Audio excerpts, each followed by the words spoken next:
આજે તો આવ્યો હતા રાજકોટ ગિમ્બલ લેવા માટે, પણ અમારા નસીબ ખરાબ હતા.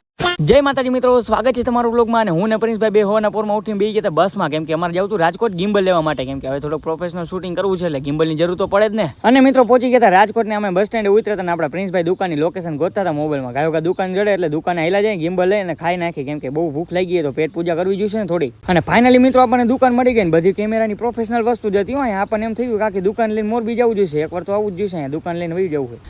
જોત તમે એક ટ્રાયપોડ પણ લઈ નાખ્યું. મિત્રો ત્યાં તો ગિમ્બલ આઉટ ઓફ સ્ટોક હતો એટલે આપણે ખાલી ટ્રાયપોડ લઈને આવી ગયા હતા ઝુડિયો બાજુ, કેમ કે થોડા ખીચમ પડ્યા તો આપણે કપડાની શોપિંગ પર કરી લઈ. શું કેવું તમારું મિત્રો?